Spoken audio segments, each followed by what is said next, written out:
catch a couple of days later. I've returned as promised. Colleen's along with me today, and we're going to concentrate on that front bank that I did the other day, and then lower down the slope and follow the ceramics and the other old debris around the site and see if we can pick up some better targets and some more Victoriana. So we're back again, back into it.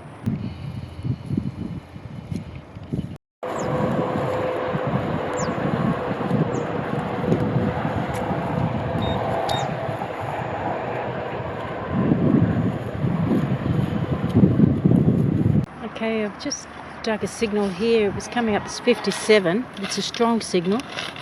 So, oh, there it is there. Yep, a bullet. Nice strong signal. There's a lot of rubbish in here, but oh, actually clip that a little bit. Yeah, nice strong target. Okay, so I've started digging here.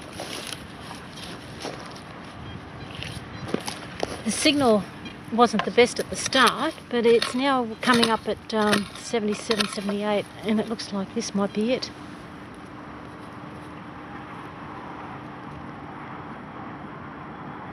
Not quite sure what it's of. There's a hole there. Yeah, looks pretty old. Okay, I see. Oh, and there's another hole there. Okay, I'll clean it and see if it's anything of significance. This is a nice solid signal on 80. It says it's about 15 centimetres down. So just have a bit of a look at this. We'll do it on live dig and just see what comes up. The ground. Okay. Looks like it's out of the hole here. Might be just a... oh, I don't know. Oh, there it is. A ring. That's why such a good signal. Yeah. Okay, I'll check the holes if there's anything else there, but because of the strong signal, that would probably have been it, I'd say. Just a little bit further down the slope, I've picked up another signal. This one's a solid 75, but it's not as deep. It's only like on the top 5 centimetres or so. So actually, you'd probably hear it with pro pointer, I'd say.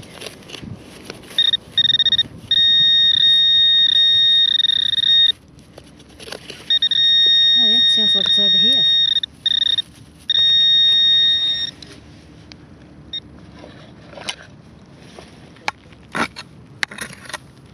Oh, there it is. Yeah. Just get my glove off. So it's a $1 coin. Yeah. Oh well. Coin's a coin. A gold coin at that. Well, nice. It's in good condition. 1984. Yep. Still worth $1. So that's good. Well, this next target was a deep one. It was about 8 inches down, plus the grass. It was a 75. A little bit of glass came out with it, old glass, and here it is. It's some sort of decorative ring, maybe off a lamp. It's got a little bit of indentations around there as a decoration. But yeah, that was quite deep. So I've come off the front face where I found that token. That was 2 days ago. Colin's here with me now. This is day 2 out here. And we're just spreading out a little bit to try to find the extent of the relic field. Okay, that's good. I've got a ripper of a 79 signal down in the bottom here, but before we go down there, I just want to show you this. I think this is some remnant archaeology. When I was here 2 days ago, we had a look at that bit of sandstone. I can see there's been sandstone edging placed here in some sort of pattern. Runs right through there. You probably can't see it too well in the grass. But it's, I would say, an old garden edge or something. There are extensive orchards and that kind of thing here because obviously a big mansion of this size with the number of people that were living here had to feed itself to a certain extent. So they lived off the land. Big orchards and vegetable gardens. Anyway, down here we've got a nice repeatable 79, which we're not going to ignore. Somewhere around here, I'll have to find it again, where the pick is. So I'll just move that out of the way.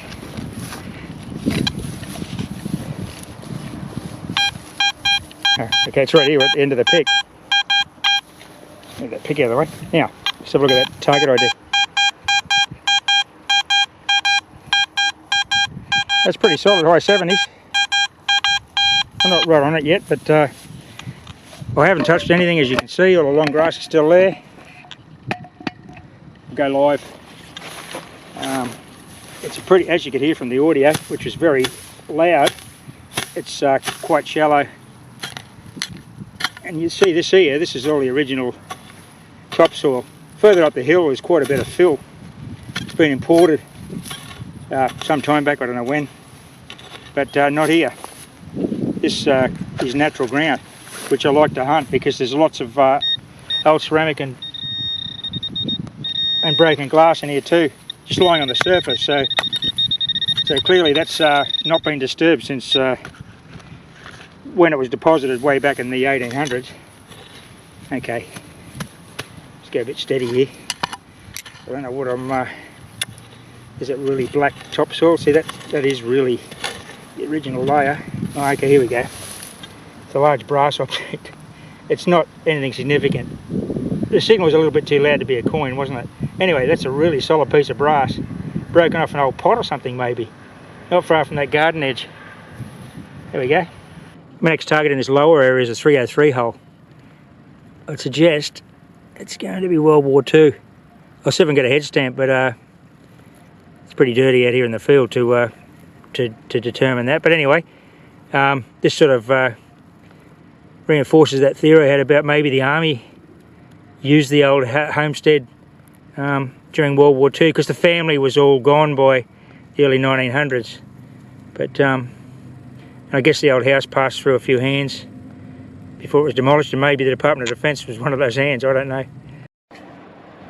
Colin's just called out she's got a sunbaker over here, but it suspects it may be a modern coin. What did you say the target ID was? 60 something? Oh yeah. That's too small for 20, it's probably a 10. Is it? No, I don't think it's a 10. 20, is it? No, this is an old coin. 166. Definitely.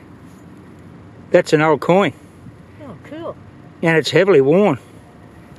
It's got a ding, but you didn't do that. Obviously, it was just laying there. No, I was just about to dig it.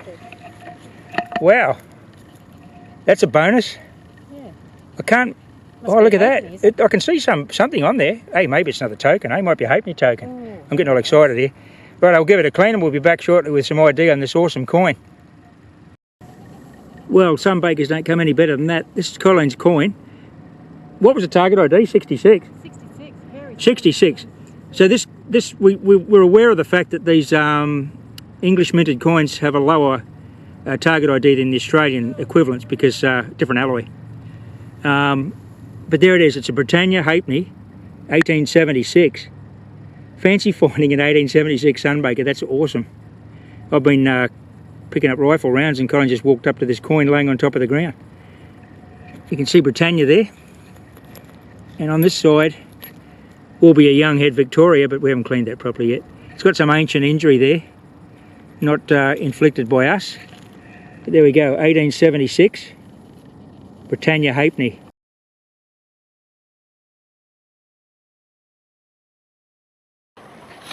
Right, that little earth bank there was where Colin just, she swung across that coin, the sunbaker, the 1876 halfpenny. She's on another dig over here in difficult conditions. We'll just push through this grass and have a look. What was this, a 78 signal? Well, it was very strong. It was coming up 70. I don't know what you're going to be able to see through this grass. This is the conditions we're in. You still got it? Yeah. Colin's got her MS3s on Wi-Fi, so you can't hear the audio. These Maxes, don't they have a different ID to the... No, it'll be the same as a pro or a gold. Oh, okay. It'll be just different to a Ace series machine. Yep. I don't think it's going to be very far down. Was it pretty loud, was it? Oh, very loud, yeah. Okay, we'll go vertical here because the grass is obviously in the way. It's jumping between 75 and 80. Yeah, well, that's good. I hit it with a pro pointer. I'd give up on the detector, there's just too much grass in here. It might be just well, it may be a 303. I don't want to spook you, but it could be a 303 round. I think it's a bit bigger than the Queen size. Oh yeah. Oh, there it is. It's a bit of damn Foster's Lager. Yeah, some sort of foil. 1876 Foster's Lager. Oh, Here's an interesting soil ball. It's a 68, and it looks like I've got a tiny little brass hinge. Little delicate thing. Wonder what that was off. Not a door, obviously, but maybe in a small cupboard or maybe a little, let's say, jewellery box. That's a nice little bit of brass. Well, this target's a red hot 78, compact and loud. Right here. Just like that. Alright, 78, 80. It's averages of 76, 75, 78 sort of thing. It's pretty much in the upper end of that scrape you can see there. Right there. Let's see what we got. Just got a couple of little tiny brass washers, really small ones. Max with this coil is so sensitive on a little brass like that. Unbelievable. Okay, what have we got? Here it is.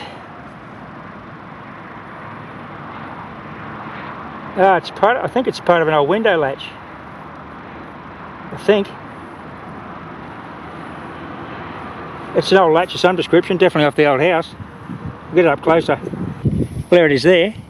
Nice piece of brass or copper alloy with a swivel mechanism, a pin of some description. I think that may be a window latch. Okay, this next target, very high signal, 86 to 90, and there it is, 88, 90, down 15 centimetres, so that's going to make it like, I'm going to be in the shadow there. That's going to make it like 18 centimetres, so that's 15 centimetres, so that's 6 inches down.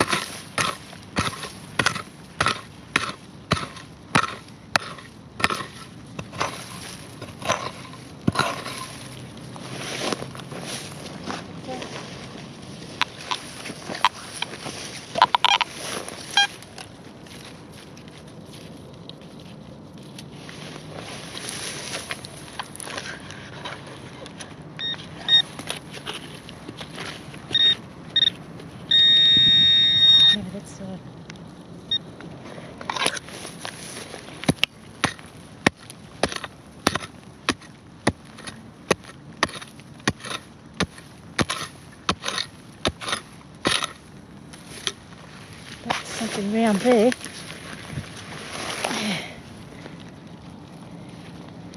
Oh, look at that. Wonder what it is.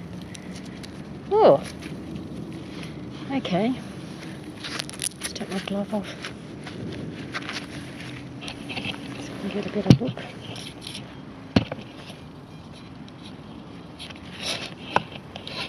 So that may be like something off a dressing table or something, you know, the where the knob's going to be. Very, very good signal. It's quite nice actually. Very flat on the back, as if it's meant to go hard against something, and it's raised and beveled out in the middle there. Okay, perhaps the rest of the door or the drawer and knob is in the area too. Okay. I was just having a bit of a scratch around this ceramic dump here. Got a nice high tone, high 70s, and I've got a beautiful Paris buckle. I love finding these. Suspender buckle. Look at the condition of that thing. Glorious. It looks like it's got still black enamel on it. It'll definitely be one of those, what we call a Paris buckle, because it's Paris with the patent date. I'll magnify that and just be sure of my facts, but that's definitely what it is. It's a Victorian suspender buckle. Might have a really interesting relic coming to light here. It's a 56. I pushed down into these bushes, a bit of lantana, and here it is. Look at this. What is this? Oh, it's an awesome Bladies buckle. Look at that. Definitely Victorian. That dates directly from the original occupation of the site. Have a look at that. It's a ornate Victorian pressed tin or thin brass, I'm not sure what they're made of, buckle. There you can see where the belt loop goes through the back. Nice. Here's another nice old find adjacent to the buckle, but quite a bit deeper. You see it there in the bottom of the hole. It's an old Victorian shirt button, 4-hole button. I don't think it's branded. Many of them are, but there are some blanks around. I like that, maybe. Well, that's great. Well, we're going to wrap it up in here today. We've had a great couple of days in here. The awesome finds. Really happy with that 1860s Brisbane trade token, and Colleen's awesome halfpenny sunbaker, and lots of lovely old Victorian relics. So I reckon you'll see us back in here. We're going to do another couple of videos in here. There's plenty to be done yet in the outlying areas. And as always, you don't get everything on your first couple of trips. We'll be back. Maybe bring the sniper call in low and slow around the areas where we have made some finds. Anyway, thanks for watching, everyone. Happy fossicking. Bye for now.